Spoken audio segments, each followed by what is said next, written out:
Mwongeye kwirirwa abakunzi ba radiyo televiziyo Nuru Mashariki, tubazaniye amakuru yo kuri uyu mugoroba wo ku itariki 7 z'ukwezi kwa gatanu 2025. Kuri mikoro muri hamwe na Sentama, sindi jyenyine ariko nazanye n'umutumirwa wacu nk'uko bisanzwe. Mushakamba, mwiriwe neza muraho? Sentama wiriwe Biriwe neza Mushakamba. imvura yabaye imvura noneho. Imvura yabaye imvura. Twavugaga tutarabona imaze iminsi, ariko iyi umunsi yabaye akandare. Yaguye umunsi wose. Kandi n'ahantu henshi mu gihugu. Henshi cyane. Yego. Twigire mu burasirazuba bw'igihugu, wabonye ko twayakoze nijoro, ariko bwakeye noneho amafoto ya mirambo 30 twavugaga yose ajya hanze. Byabonetse, byagaragaye.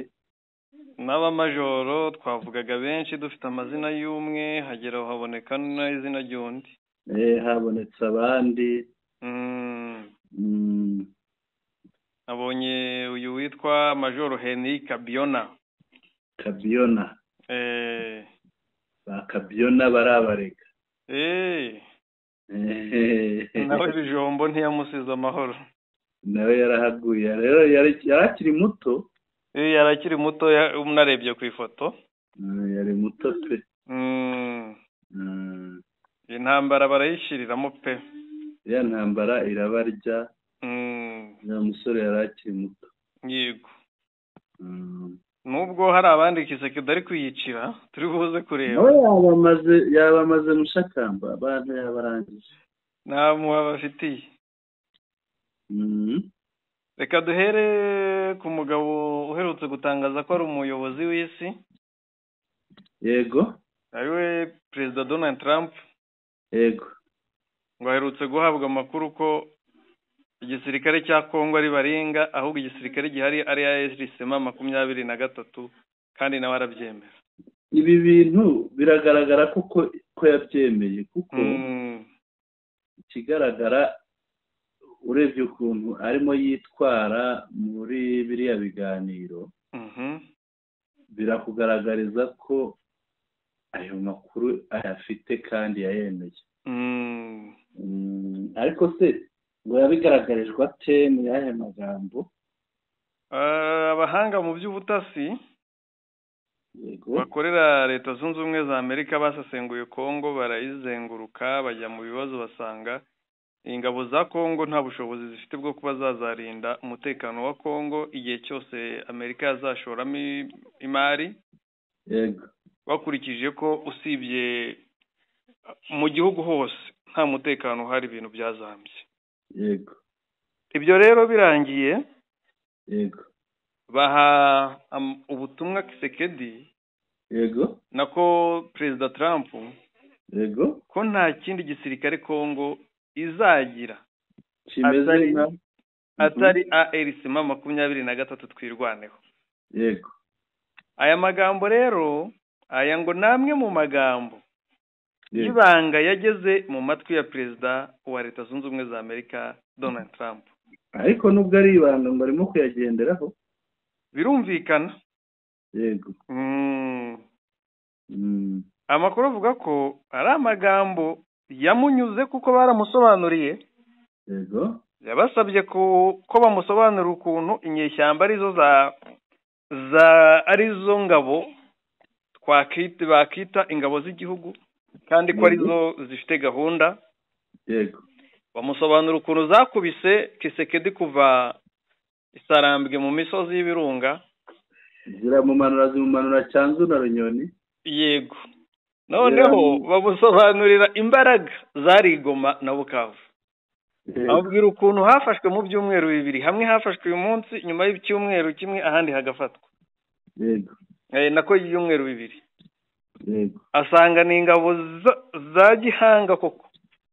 Yego. Bamusobanurira ukuntu ibihugu byose, yego, yewe na Loni n'abandi batinye kuvuga ko AFSM 23 ari iri gukubita Kisekedi cyangwa ingabo ze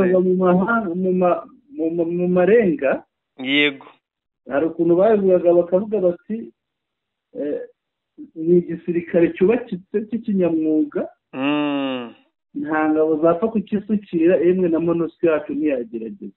Kumva bahise banahuza na bwa butumwa bwa Bintu Keita ati igisirikare kiri hariya kiri very professional. Ati rwose ni ikinyamwuga bihambaye ku buryo natwe ubwacu ari ibintu byinshi kiturusha. Yego. Noneho bamusobanurira ukuntu icyo gisirikare bamusobanurira ubwirinzi bwari Goma. Yego. Ibyo birangiye bamusobanurira ingabo zari zihari. Yego. Sadeke, abacancuro, FARDC, Burundi, sobanura ukuntu bagiye babakubita mu buryo bwiza. Ndetse no mu rwego rwo kubereka ko babarusha imbaraga babaka imijyi ibiri mu byumweru bibiri. Yego. Ibyo rero biba confirmed, arabikonfirma ndetse hari ikintu cy'ingenzi bamubwiye. Yego. Bamubwiye ko leta ya Kinshasa yabonye ari igisebo guhora ikubiri gukubitwa n'inyeshyamba inshuro nyinshi. Ahubwo se singibi. Yego. Singibi na Bisimwa arabivuze Bertrand Bisimwa. Singaho.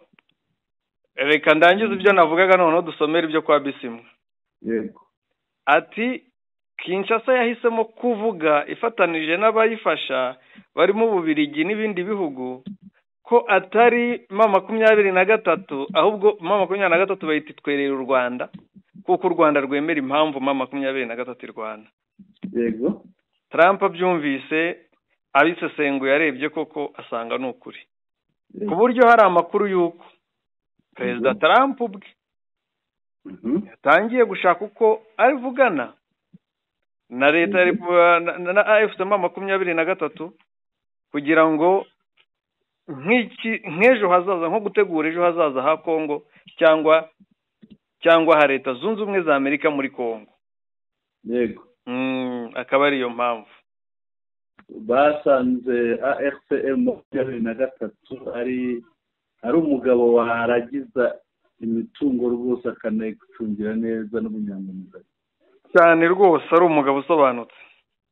Ariko se Mushakamba ubundi wafata intare za Sarambwe ukazigereranya n'umusirikare w'inkoko ku rugamba n'ingurube warababonye batwaye ingurube kuri za moto n'igitoki Mushakamba nababonye abaherutse barimo bitahira bava ku rugamba bahura n'imbwa iri ahantu barayica barayigendana. Imbwa bubwa barayica barayitwara bajye kuyihemba nubwo bari batsinzwe. Anyukije hari umwarimu buriya nimbivuga abantu bari mu mumenye yigishaga i Butare yari umukongomani. Yego. Noneho akajya abwira abanyeshuri ati ariko mwebwe mu Rwanda haba bwaki gute inyama zipfa ubusa ku muhanda? Ubwo avuga amatungo y'imbwa. Ukavuga ngo ziriya mbwa ziba zagonzwe n'imodoka ku muhanda iyo yabaga yayibonye. Akavuga mu gifaransa cye cyiza ati voilà ngaho ndorera abantu baricwa na bwaki inyama zipfa ubusa ku muhanda. Abana bararwara bwaki uwo mugabo iriya nyama yarwara bwaki. Trump rero ngo bamusobanuriye ko kiriya gisirikare cya Kongo niyo wagitoza gute kitavamo igisirikare kizima kereka bigizwemo uruhare na AFC M23 cyangwa igisirikare cya ARC M23 twirwaneho. Bertrand Bisimwa wati iki? Bertrand Bisimwa yavuze ati yakomeje ku mutekano kariya gace ka Warungu. Yego. Aho bajyaga ihuriro ry'abasirikare ba Kinshasa bahoraga batera Bukavu batera muri Warungu babuza umutekano. Noneho aravuga ati teritwari ya Warungu ubu ngubu ifite umutekano igejejweho na AFCM 23 nyuma yaho ingabo z'ihuriro rya Kinshasa zigeragereje inshuro nyinshi guhungabanya umutekano muri kariya gace ariko bikabinanira. Yego. Ati turakorera icyo duharanira ni amahoro y'abaturage ndetse n'umusingi wa leta izaba yita ku nshingano zirebana no guteza imbere umuturage wayo. Ubwo rero abikora kugira ngo uribuka Ngoma ajya ahantu ku bitaro bamwakiriye agerayo rwose Kaziba yateyeho ako gafoto ka Ngoma yomekaho n'akandi k'igiturage ku ruhande ariko harimo amazu make. Yego. Nk'uko rero bivuze ngo Trump birateganywa ko adashobora gushora imari muri Kongo cyangwa se ataza abanyamerika muri Kongo adafite ARC-23. Yego. Kubera ko ngo kwaba ari ukujugunya imari ye cyane. Impamvu nta yindi. Yego. Arabizi ko bahanganye nabo baticaye bari mu Burusiya n'Ubushinwa. Baranacengeye bamwe barahageze. Ubwo se ko bariya bahagera bacukura ntabwo bahagera barwana. Arazi neza ko rero namara kwigarurira ibirombe byinshi. Yego. Bariya noneho nabo bazashaka uburyo batera imitwe bashinga imitwe y'iterabwoba cyangwa inyeshyamba bikazaba bisaba ko haba ku buryo azajya acukurwa ariko ntagere iyo agiye cyangwa nabo bakajya gufata ibindi birombe bakeneye bakabicukura. Ku bw'ibyo rero nta gahunda Amerika ifite yo kuza muri Kongo ariko itari kumwe idafite igisirikare cya ARC-23 twirwaneho. Yego. Kuko yaba iri kugosorera mu rucaca. Nibyo rwose. Ariko no kuri tere Mushakamba ibintu birigaragaza. Kuri tere ibintu birigaragaza. Uyu munsi iyo ugiye ukagera nka za Butembo abantu baricana. Yego. Za Ituri abantu barapfa. Mu bondo ko yabyutse. Yego. Mu bondo ngo iri kuyongera imbaraga rwose hafi na Kinshasa. Noneho wagera nka za Bunagana wagera za Rucuru ahantu bararyama bagasinzira bagakanguka bakanywa bakarya bakabyina bakajya mu mirimo yabo nta kibazo. Aho FRDC harangwa na za bariyeri ngira ngo ubushize twavuze bariyeri ziri muri uriya mujyi wa Uvira. Ziri muri Fizi ni Baraka. Fizi Uvira Fizi Baraka. Twavuze 37 ziri muri Baraka. N'8. Yego. Noneho kuri bariyeri ndibuka twarabaraga kuri bariyeri ni ukwaca n'igihumbi. Iyo ugiye ugaruka uyishyura kabiri. Yego. Dusanga ni 76,000. Kandi hari igihe uhura na bariyeri ugeze kuri bariyeri zose. Urumva rero izo bariyeri ntaziba mu gihugu kigenzurwa na M23. Kandi izo bariyeri nazo zizana umutekano kuko akaba mugabo wavuze ngo iyaba ubwanwa bwatumaga umuntu aba inararibonye ngo isekurume y'ihene yaba Socrate wa mufilozofe kuko yari afite isekurume y'ihene iba ifite ubwanwa bwinshi. Filozofe yari afite ubwanwa bwinshi uriya w'umugiriki. Ukuba rero iyaba bariyeri zazanaga umutekano nta hantu haba umutekano nk'agenzurwa na FRDC. Ariko wajya kure ugasanga umutekano ntawo ahubwo ukawusanga muri M23 AFC aho igenzura hataba bariyeri namba hari urujya n'uruza rw'abantu bikira bakizana. Usanga hariya niho barira kurusha ahandi cyane. Niko byifashe ngira ngo ni ibintu byigaragaza ariko ikiriho ni kimwe. Yego. 23 si ukuyitaka kuko ntacyo iduha ngo turayivugira. yego ahubwo ni ukuvuga ukuri guhari. Imihanda nabonye yaryoshye yaba mu bice byose bya Rucuru na Masisi. wa muhanda wahora kuvugiramo amabombe uriho ku ishyamba uzamuka, abaturage barimo bamwe baryamyemo bishimye.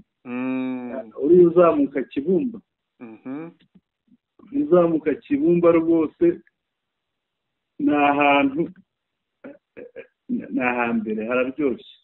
wakwikubita kuri uriya w'Isake yasanze. Hari abakunzi bacu rero badukurikira umunsi ku munsi barimo witwa Rurangwa. Yego. Yavuze ngo ababirigi kuri ya nkuru y'ababirigi hariya hafi nabibwe. Yego. Yavuze ati ababirigi rero nibabanza bibuka urugamba bahuriye narwo muri 1900 ati ntabwo baheruka intambara, bayiheruka mu 1916 mu ntambara ya mbere y'isi. Yego. Ati rero birukanaga Abadage mu Rwanda. Yego. Ati ariko nanone undi witwa Olivier. Yego. Ati mu ntambara ya kabiri y'isi Ubudage bwafashe Ububirigi umunsi umwe. Nta yindi ntambara Ububirigi buzi rero. Ariko urumva ni Ububirigi bwarafashwe, igihugu cyarafashe ikindi umunsi umwe. Amasaha 28. Yego. N'ubundi reka n'ubundi bafatirwe mu mashyamba. Igihugu gifatwa umunsi umwe, nta gihugu ntacyo rwose. Nta mirwanire y'Ababirigi ngo ni ibigwari. Ni nk'Abakongomani. N'ubundi umuntu ujya kurwana akajya mu Cyengwa. Ni nk'Abaruba. Wenda ntazamutse ngo ajye n'ahitwa Ingimbiri hariya muri Bibwe. Yego. Cyangwa ajye Kinene, ajye i Buhoro. Cyangwa ajye mu Ntango ahantu hagaragara. Ajya kwipfurika mu Cyengwa. Mu Cyengwa ni ahantu iyo uhageze umanukamo inyuma ugenda ujya za Rukwete Fiyo. aho umanuka za imisozi yitwa za Kanyambiya. Yego. Akajya kwihisha Fiyo ngiyo urumva n'abamanuka mu Bahunda bitwa Utsindo. Za Utsindo. Noneho nta mirwanire yo mu Bigi. Yego. Reka twitege kuzabona AFC 23 na Kinshi na Washington DC cyangwa na White House. Yego. Kuko nibyo byatanga amahoro meza muri kariya gace.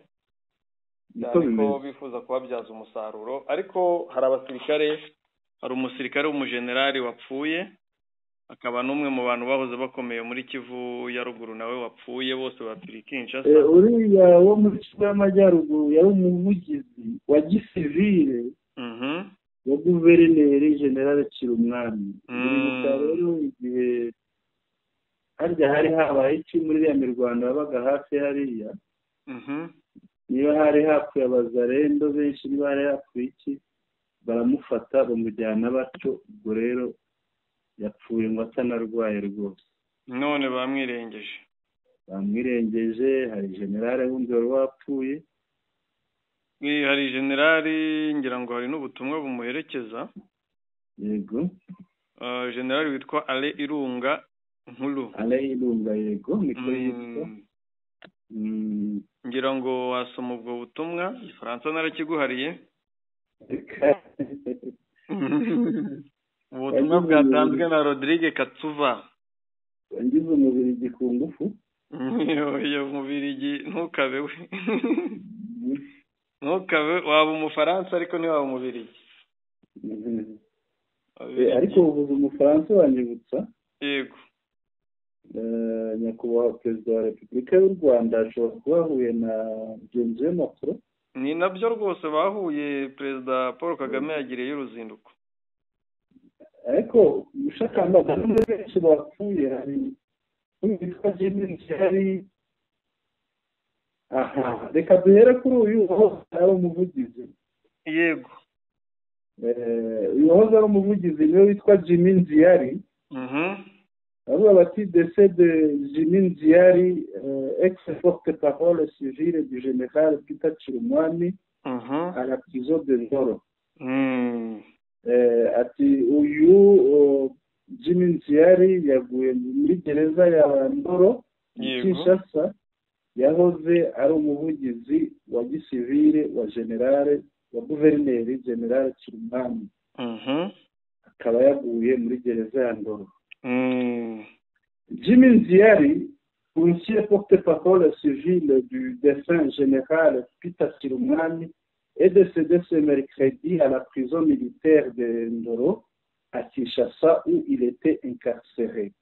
La nouvelle a été confirmée en début d'après-midi par des sources proches de sa famille. Jimmy Nziari wahoze ari umuvugizi wa gisivile wa nyakwigendera General Peter Chirumwami yapfuye kuri wa gatatu aguye muri gereza ya gisirikari ahitwa Ndoro mu Kinshasa aho yari yarafungiwe. Rero yemejwe mu ntangiriro z'igicamunsi cyo kuri wa gatatu akaba yemejwe n'abo hafi y'umuryango. Yego. Les circonstances exactes de son décès n'ont pas encore été rendues publiques. À ce stade, les autorités pénitentiaires n'ont fourni aucun commentaire officiel sur les causes ou les conditions de la mort de M. Nziari. Uburyo yapfuyemo impamvu z'urupfu rwe ntabwo zigeze zishyirwa ahabona. Yego. Kugeza ubu abayobozi ba gereza nta n'icyo bivuga kuri uru rupfu rwa Nziari. Son décès soulève de nombreuses interrogations alors que les conditions de détention à la prison de Ndolo ont souvent été pointées du doigt par les organisations de défense des droits humains pour leur précarité. Urupfu rwe rwa Mayobera rwateye kwibaza cyane ko uburyo abafungiwe muri ya gereza ya Ndoro babayeho mu buzima bubi nk'uko iyi gereza yakunze gutungwa agatoki n'imiryango iharanira uburenganzira bwa muntu. Jimmy Nziari avait accompagné de près le général Chirumwami dans sa communication publique, particulièrement lors des périodes de détention sécuritaire à l'est du pays. Ni ukuvuga Jimmy Nziari yari yaherekeje guverineri Chirumwami mu gihe yari agiye kugira icyo atangariza hahandi kuri tele. Yego. Igihe yapfaga. Ubwo rero nyuma y'urupfu rwe bahita bamufata n'abamujyana bajya kumufunga. Ni generale? Ni generale Alain Ilunga. Kanushake. Alain Ilunga Nkulu.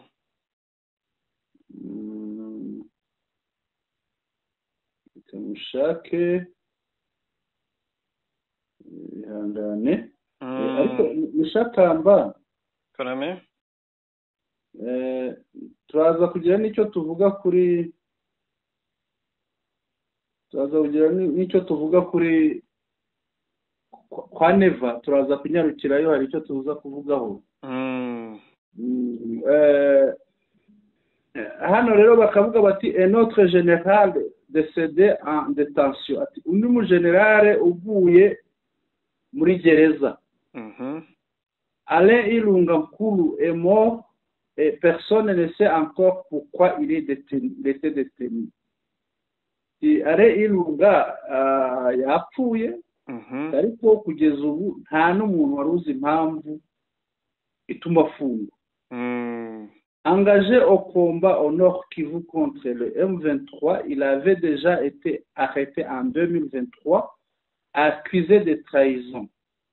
Yari ku rugamba mu burasirazuba bwa Kongo muri Kivu y'Amajyaruguru arwanya aho barwanyaga M23.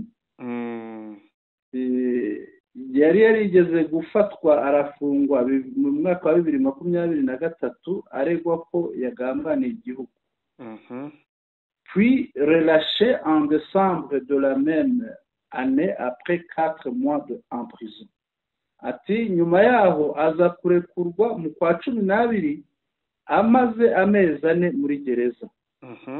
Ubu kuvuga yarafunzwe ararekurwa kuza mu kwa 12 ku mwaka wa 2023 so kajya hanze bisanzwe nyuma baza kongera kumufunga. Hano bakavuga bati sa famille avait célébré son retour en liberté car les enquêtes n'avaient trouvé aucune preuve contre lui. Umuryango we wari wishimiye ko yongeye kurekurwa kuko inkete zakozwe, inkete ubwo ni iki mu kinyarwanda? Inkete iperereza kuko iperereza ryakozwe nta cyaha ryamuhamyaga. Malheureusement turi hamwe yego. Malheureusement il a été remis en prison il y a quelque temps et sa famille a appris son décès. Ikibabaje rero yongeye gusubizwa muri gereza araciye igihe kandi umuryango we ukaba uyu munsi wumvise iby'urupfu rwe. Il était en pleine forme et ne souffrait d'aucune maladie. Yari ameze neza nta n'ikibazo yari afite cy'umubiri cy'uburwayi nta na kimwe. Beaucoup pensaient qu'il a été assassiné. Beaucoup pensent qu'il a été assassiné. Abenshi baratekereza ko yaba yishwe. Yego. Plusieurs d'officiers meurent en détention ce temps-ci. Aba officiers benshi barimo kugwa muri za gereza muri ibi bihe. Ceci questionne les conditions de détention de ces officiers. Ibi rero bigatuma abantu bibaza nguyu rwose yareyirunga yari umusore ukomeye. Noneho kugwa muri gereza kw'aba officier abantu bakabyibazaho cyane. Bitera kwibaza cyane. Birumvikana. Ngayo nguko urumva bagomba kwicwa, wasanga nawe ari mu bavuga igiswahili kuko ntari mu bavuga ikinyarwanda. Izina rya Irunga ariko niryo hirya ntabwo ari ryo hafi. Ntabwo nyine ameze nka Yave. Yave se we ntiyitwaga Irunga. Nawe ntiyafunzwe n'ibyageze gute ari aho bigera, ariko nabo barimo ibice kuko abaruba n'abo kwa Kabila hari igihe aba yari inshuti kwa Kabila nabyo bibamo. None se uriya wari warafunzwe na Kabila si uwo muri Katanga agafungurwa na Gisekedi akanamwongera n'ipeti akanamuha n'akazi kamuha kujya kuyobora Katanga. Ngaho nguko muri politike nta kintu kidashoboka. Kirashoboka, birashoboka rwose. Buri kintu cyose kiba gishoboka muri politike. Yego. Mu yandi makuru yego kuri bugeri Burundi. Turaza kugera i Burundi. Burundi ngo abantu bari guhohoterwa bazira ko muri y'umunyarwanda harimo kashe. Nyuma y'umunyarwanda barahohotera umukongomani wo mu burasirazuba. Oya n'umurundi wageze mu burasirazuba agatezamo kashe ya AFC 23. Niko bimeze. Umuntu wese hari abo bakabambura n'ibyangombwa batabahaye. Bibaza umuntu uri ku nzira ukamwambura ibyangombwa atageze iyo ajya, atageze n'iwabo mu rugo. Mu by'ukuri ikintu kirimo inda abantu babyumve, burya mushakamba kwambura umuntu ibyangombwa no kumufunga. Utunze pasiporo y'Inkongomani cyangwa se y'indundi wahawe na guverinoma y'u Burundi na leta y'u Burundi. Yenda watembereye i Goma cyangwa watembereye i Bukavu usohotseyo, migration ntabwo byahagaze, baracyakora. migration ya FCM 23 irahari. Noneho bagutereyemo kashe. Ugeze i Burundi ahitwa Ikobero. Ikobero ni hariya hajya kujya inko hakurya za Kirehe, hajya kwegera Tanzania, ariko mu Burundi wahagera bati zana ibyo byangombwa. Yego. N'ikibabaje ni abantu biviraga Tanzania. Niko bimeze, inkuru turaza kuyumva. Ubwo natekereje nuko umupaka w'u Rwanda na Kongo n'u Burundi ufunze, aramutse avuye mu Rwanda rero avuye igoma agaca mu Rwanda ntiryarema. Bahita yari umusivile bahita bamwita ko ari umujenerali. Reka turebe inkuru. Icyo nabwiraga abantu, nta pasiporo mama 23 itanga. Cyakoze iyo uciye ku mupaka wayo igutereramo kashe ko wambutse. Yego. Cyangwa se kusohotse. Winjiye cyangwa usohotse. Ubwo rero igitangaje ni ukuntu umurundi cyangwa umukongomani agiye kuzira kashe. Akashe y'ubururu ya mama 23 kandi atazi ikibazo. Kashe atari ikibazo ari passport. Yego. Passport iramutse ari impimbano niho byaba byumvikana. Ikindi ntabwo buriya bari kubikora nk'abatanzania. Yego. Cyabo mu bindi bihugu, kereka muri Kongo cyangwa se n'abarundi babikoze. N'abarundi gusa bari kwibasira. Oya, abarundi nibo bibasira abantu bafite amakashe ya AFCM 23. Inkuru nibiri hafi ndayifite rwose imbere yanjye. Yego, tuyinjiremo yose. Niravuga iti Burundi, des voyageurs refoulés à la frontière de Kobero pour des passeports cachetés par le M23. I Burundi abagenzi birukamwe mupaka Ikobero kubera pasiporo zatewemo kashe ya AFCM 23. Yego. Ni inkuru dukesha SOS Media Burundi. Muyinga, 6 mai 2025, des dizaines de citoyens burundais se retrouvent bloqués depuis plusieurs jours à la frontière de Kobero, en province de Muyinga, nord-est du Burundi, entre le Burundi et la Tanzanie, après avoir vu leurs documents de voyage confisqués par les services de l'immigration. Muyinga tariki 6 nejo hashize. Yego. Muyinga tariki 6 z'ukwezi kwa 5 2025.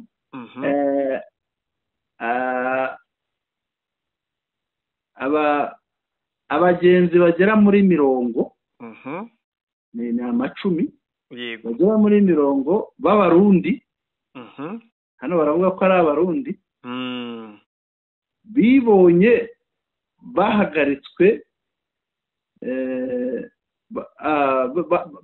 bahagaritswe iminsi myinshi ku mupaka wa Kobero ugabanya Tanzania n'u Burundi, ni mu ntara ya Muyinga, ni mu majyaruguru ashira uburasirazuba bw'u Burundi. Yego. Nakubwiye ni hariya hafi ya za Kirehe. Entre le Burundi et la Tanzanie, hagati y'u Burundi na Tanzania. Nyuma yaho ibyangombwa byabo by'inzira bifatiriwe n'abakozi ba migration. Ubwo ni migration y'u Burundi yabambuye ibyangombwa byabo, birabifatira ibahora ko mu byangombwa byabo hariho amakashe ya M23. Yego. Un simple cachet apposé sur leur passeport par le mouvement armé M23 qui contrôle actuellement plusieurs localités stratégiques dans l'est de la République démocratique du Congo, dont Goma et Bukavu, les chefs-lieux des provinces du Nord et du Sud Kivu, une région très riche en minerais. Abati, inkuru irakomeza iti icyo bazize kubahagarika aho ngaho iminsi myinshi. Urumva ejo nibwo byagaragaye, nibwo byanditswe, nibwo byagiye mu binyamakuru, ariko abo bantu bahamaze iminsi. yego birumvikana nuko batangiye ku icyo bazira rero ni kashe rukumbi imwe yatewe ahantu mu byangombwa byabo by'inzira muri pasiporo zabo igaterwa ari iya AFCM 23. Twibutse ko iyi AFCM 23 ariyo yabohoye cyangwa se yigaruriye za lokalite nyinshi z'ingenzi hariya mu burasirazuba bwa Repubulika Iharanira Demokarasi ya Kongo, harimo umujyi wa Goma, harimo umujyi wa Bukavu. Iyo mijyi yombi uko ikurikirana ikaba ari imijyi mikuru y'intara ya Kivu y'Amajyaruguru na Kivu y'Amajyepfo. Yego, akaba ako gace bigaruriye ngo ari agace gakungahaye ku mabuye y'agaciro. Abantu ntabwo bajya batanga kuvuga amabuye y'agaciro. Birumvikana bagira ngo inkuru igira agaciro.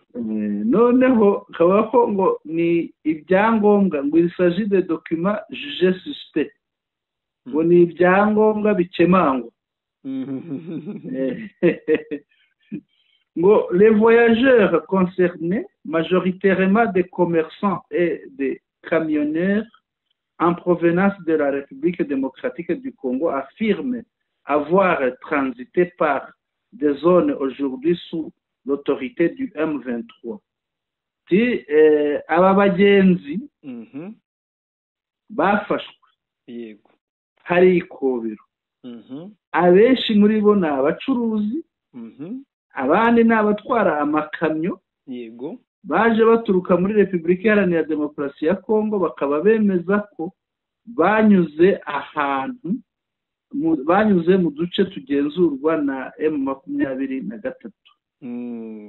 À leur arrivée à Kobero, les passeports portant les cachets du mouvement rebelle ont été immédiatement saisis sans explication officielle.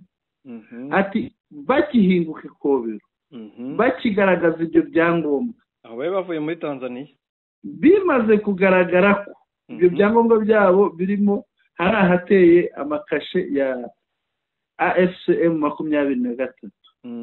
Bahise babyamburwa nta bisobanuro basabwe. Inkuru igakomeza iti certains passagers ont été purement refoulés tandis que d'autres sont détenus sans pouvoir franchir la frontière. Ati bamwe mu bagenzi rero bafite icyo kibazo bisanze babirukanye babasubijeyo, abandi bisanga babafashe barabagumana nta batabemerera gutambuka ku mupaka wa Tanzania n'u Burundi, ariko ubwo ni ku ruhande rw'i Burundi mushaka. Aha ngaha rero icyo umuntu yibaza mushaka, umuntu avuye Tanzania abantu irabaretse barigendera. Tanzania yabihoreye yabaretse yemye tujye no muri Kongo ubwabo. Yego, na Kongo yabaretse barambuka. Urazi ko hari igihe bigeze kujya babangira ko bava mu gice kigenzurwa na leta ya Kinshasa bakajya mu gice kigenzurwa na M23. Ariko ndabyibuka neza guverineri w'umusirikare yigeze asohora itangazo avuga ko bemeye ubuhahirane. Avuga ko bemeye ubuhahirane, babemereye noneho bakajya binjira ahakorerwa na M23 bakagenda bakagaruka. Ariko wenda icyo babashyiragaho umushakamba ni biriya byo kunyanyasa kugira ngo uce kuri bariyeri zabo. Hari amafaranga wabishyuraga ariko ubundi bakakureka ukigendera. Ubu Burundi bubuza abantu kugenda. Bariya abaturage bafite ikihe kibazo n'u Burundi? Uburundi bufite ikibazo gikomeye. Icya mbere, yego, bari abaturage benshi ni abarundi. Abenshi ni abarundi, abandi batari abarundi baba barabirukanye babasubizayo. Ikindi, bafite pasiporo z'u Burundi. Yego. Bo ubwabo nibo bafite uburyo bacekinga pasiporo zabo bakamenya ni pirate cyangwa si pirate. Yego. Noneho ntabwo kuba pasiporo wowe watanze yaterwamo kashe y'ikindi gihugu cyangwa y'ahandi hantu yego icyo cyaba ari ikibazo ahubwo ikibazo ni uko umuntu yagaragaza ko yinjiye mu gihugu ariko ntagaragaza agisohokamo yego nta kashe igaragaza ko yagisohotsemo yego ikindi cyaba ari ikibazo yego ni uko uwo muntu yaba yasanganwe intwaro cyangwa se ikindi kitemewe yego ariko rero kuba haratewemo iyo kashe icyo si ikibazo kuko no mu bindi bihugu barahanyuze ikindi nta makosa basanzwe babaziho no mu gihugu M23 AFC irwanya naho barahanyura kandi bakagenda ubu se noneho yego ejo niba ikindi kibazo giteye uko nguko yego M23 nimara gufata Uvira nayo ikihimura kuri Kongo none ikabuza ku Burundi nako ikabuza umurundi wari wese kwinjira muri Kongo bizagenda ntabwo yabikora igihe uko nayibonye ntabwo yabikora gusa umurundi akamenya neva rwose neva rekura abo bantu wenda turebe n'ikindi Uvira nimara kuvamo yego umupaka wa Gatumba ukaba wamaze kugira gufunga kandi zavamo umushaka ukaba uriho M23 azababuza kwambuka se ikibazo neva niba twumva dusubiza ubu ari kugira ngo iyo raporo ikorwe ijyanwe kwa Kisekedi amuha utundi $2 wasanga ari indi nzira yo gusabiriza neva rwose arekura aba bantu bikomereza urugendo i Burundi ntibyoroshye ahubwo ngo n'ibiribwa uriya Mukagisekedi na Mukaneva bari bahaye impunzi yego z'abanyekongo ziri mu Gatumba yego ngo bongeye barabyisubiza barifotoje babyifotoreza baje kubasura babasigira ibiryo barangije abandi barabipakira babisubizayo abaturage bari mu myigaragambyo bati none ko mwabiduhaye mu bijyanye ko tubaye inzoga y'abantu bihuye numva bavuga ntabwo byoroshye neza mana yanjye we ni ibintu bibabaje cyane biriya birababaje rwose nubwo duseka turaseka ariko ni ibintu bibabaje baba bakwiye kureka umuturage mbese nk'ubu ngubu umurundi bazamubuza guhahirana n'umukongomani bishoboka ntabwo bishoboka uko byagenda kose ntabwo bishoboka kuko ni abaturanyi nta n'umwe uzimura undi Burundi buzaguma ari Burundi Kongo izaguma ari Kongo baturane byanze bikunze nuko nguko cyane rwose byo kuvuga rero ngo barabuza abantu kugenda ngo harimo kashe runaka ibyo ahubwo bazabibaza Kisekedi bazabibaza Kisekedi kuko niwe wananiwe kubarwanya neza umuturage ari kugira ati ikindi bagakwiye kuba barashyizeho itangazo ribuza yego umuntu uwo ari we wese kunyura mu bice M23 igenzura none ntaryo none barabibahora batarabateguje urahora umuntu ikintu utamubwiye ko ari icyaha yego cyo nicyo kibazo uretse ko atari n'icyaha hari uwashobora kukigira icyaha kuko ni uburenganzira bwabo ariko nanakigira icyaha biraba ibya cyakirura n'intama kuvuga ngo kuntobera kandi intama ari inywera hepfo yego uri ruguru ari wowe wagatobeye urepfo birumvikana yego neva tiki neva ku bijyanye n'iki bambwiye ko hari icyo uvuga kuri neva ni ibyo ngibyo navugaga niyo nkuru gusa ubwo turamutegereje niba akunda abaturage be akica bivugaho cyangwa se avuge ijambo rimwe gusa babarekure ntitwasoza amakuru yacu tutihanganishije abasirikare 3 b'u Rwanda baguye muri ambushi muri Cabo Delgado mu ishyamba ajya hitwa Katupa yego abandi bagakomereka ariko ngo n'abakomeretse bihangane mushakamba bihangane ariko ngo bari yababuze ababo bikomere n'abakomeretse bihangane kandi barwara ubukira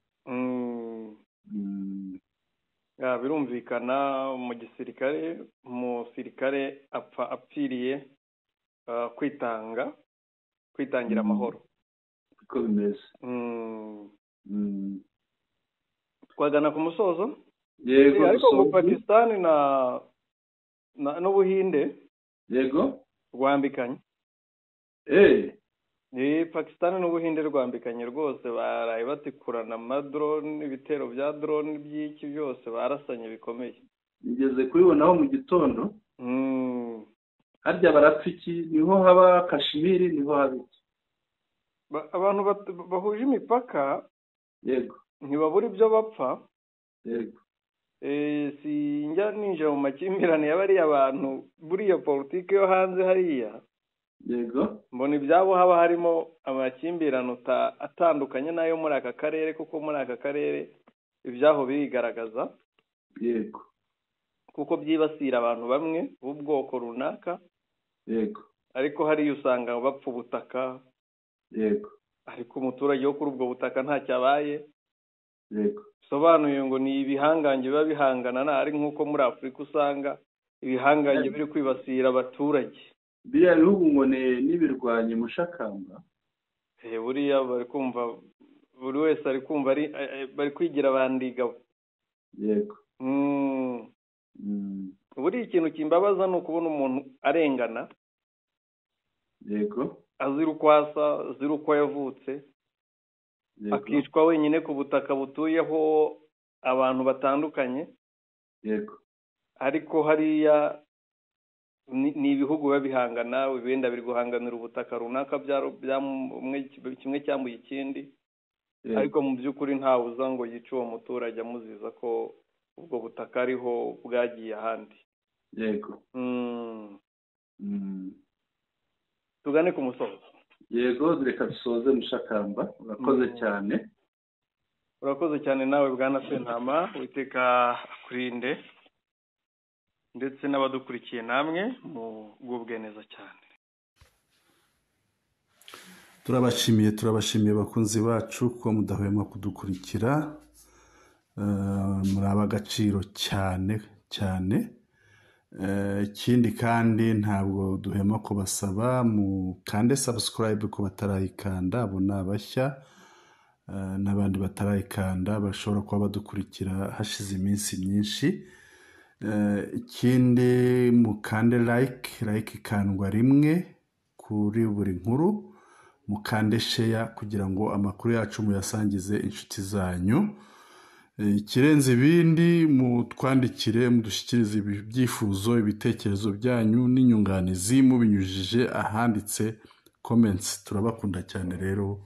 Umugoroba mwiza, mwari kumwe na Sentama, murare neza.